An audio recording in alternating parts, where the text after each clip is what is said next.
Hello, this is not an analysis of film form or an incredibly high-budget recreation of famous movie scenes. This is just an observation. And a warning. Maybe you're like me and you like the idea of being well-read. Wouldn't it be nice to quote Shakespeare at a dinner party? Hamlet, Act 3, Scene 1. You have not experienced Shakespeare until you have read him in the original Klingon. Tach, pa, tach, be. The trouble is that you only like the idea of being well-read. In reality, you don't read that much, you just end up obsessively rewatching movies. And film quotes are great, some certainly more topical than others. Our scientists have done things which nobody's ever done before. Yeah, but your scientists were so preoccupied with whether or not they didn't stop to think if they should. And filmed versions of Shakespeare can help with delivering those bon mots at the next high-class luncheon you attend. All right, thanks, Pa. Bye. The readiness is all. You know the players. Call the game. But sometimes well-read characters will paraphrase things. Well, families are always rising or falling in America, am I right? Who said that? Hawthorne. What's the matter, smartass? You don't know any fucking Shakespeare? And herein lies the warning. Screenwriters are liars. Obviously they'll make things up, they're storytellers, that's the job. But not only do they invent stories from whole cloth, they'll invent quotes from real people as well. I know. How dare they use their imaginations in the course of writing a story? Oh, who the fuck are you? I'm the guy who does his job. You must be the other guy.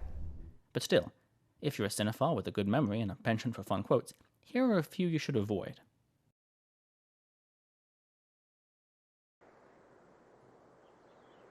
When you look for the bad in mankind, expecting to find it, you surely will. Abraham Lincoln. He was the president. Yes, I know. Not much to say here, really. David Swift rephrased a line from the source 1913 novel by Eleanor Porter, quote, "When you look for the bad, expecting it, you will get it." The attribution to Lincoln is an invention. But I never heard that before.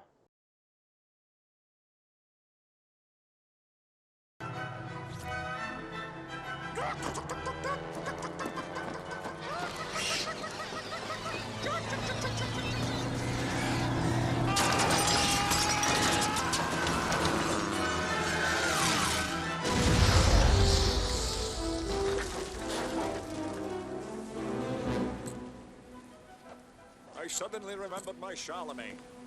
Let my armies be the rocks and the trees and the birds in the sky. Just completely invented here. The line is in the shooting script written by Jeffrey Boehm, and if Charlemagne did say this, he didn't write it down. In fact, he might not have written much down at all. From the biography Vita Caroli Magni by Einhard, quote, "He tried also to learn to write, and for this purpose used to carry with him tablets and writing sheets that he might in his spare moments accustom himself to the formation of letters. But he made little advance in this strange task, which was begun too late in life." Can't you remember? I wrote them down in my diary so that I wouldn't have to remember. At time of recording, I know of no evidence that Charlemagne wrote this or had this line dictated to a scribe.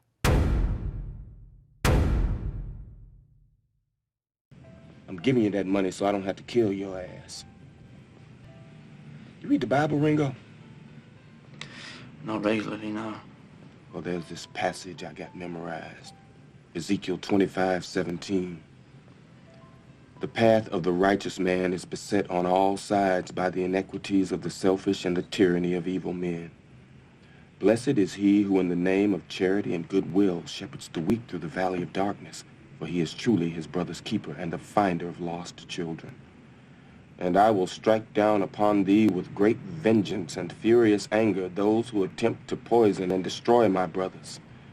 And you will know I am the Lord when I lay my vengeance upon you. Okay, so Quentin Tarantino likes to reference things. They range from obvious to subtle to sufficiently obscure that it's basically a code. But this is a quotation and a reference. The reference is to the 1973 Tatsuichi Takamori film Karate Kiba, released in the US as The Bodyguard. According to Wikipedia, the American version opens with this.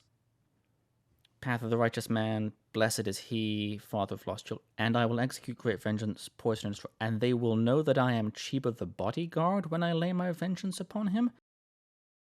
The actual Ezekiel 25:17 is quoted in a contemporary translation as, I shall perform frightful acts of vengeance and inflict furious punishments upon them, and they will know that I am Yahweh when I exact my vengeance upon them. So Tarantino is mostly quoting Ezekiel in the last bit, but also referencing a 70s martial arts movie for the whole thing.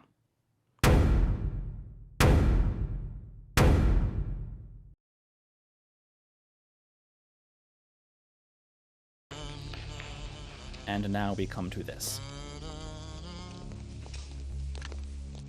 And when Alexander saw the breadth of his domain, he wept, for there were no more worlds to conquer. This one takes a bit of unpacking. The way he says it, you might think it's a quote. Benefits of a classical education. But it's much worse than that. It's a meme. Anthony Madrid, writing in the Paris Review, compiled a few similar sources from ancient quotes, suggesting that they have merged over time into this anecdote. Here are two which are very similar, from the 9 Books of Memorable Sayings and Deeds by Valerius Maximus. How miserable, then, said he, am I, that have not conquered one. And from Plutarch's Moralia. Have I not, quoth he, good cause to weep, that being as there are an infinite number of worlds, I am not yet the lord of one. Quick note here. It's very likely that Valerius Maximus and Plutarch both wrote these in the 1st century. Valerius Maximus probably wrote this before Plutarch, but it is not immediately clear to me if Plutarch is referencing Valerius Maximus or if they're both referencing one or more earlier sources. Please consult your local historian before beginning any comparative historical study. There are 2 more Plutarch quotes, relatedly, one in which Alexander brags of his father's conquests, and another of Julius Caesar becoming melancholic that he has not accomplished great deeds like Alexander. And history, armed with these 4 entries from Plutarch and Valerius Maximus, got to work rephrasing this anecdote, or combining and reframing these memes into whatever made sense for the next speaker. William Congreve in The Way of the World, published in 1700. What a wretch is he who must survive his hopes. Nothing remains when that day comes but to sit down and weep like Alexander when he wanted other worlds to conquer. Then he sat down and wept because there were not other worlds for him to conquer. He cried because he had no more worlds to conquer. What? That was Alexander the Great. He cried because he had no more worlds to conquer. When next you hear a literary turn of phrase from a cinematic source, double-check that it's actually a quote. Incidentally, also from William Congreve's The Way of the World, thou art a retailer of phrases, and dost deal in remnants of remnants, like a maker of pincushions. Way to call me out, William Congreve. You can find my sources below. Thanks for watching.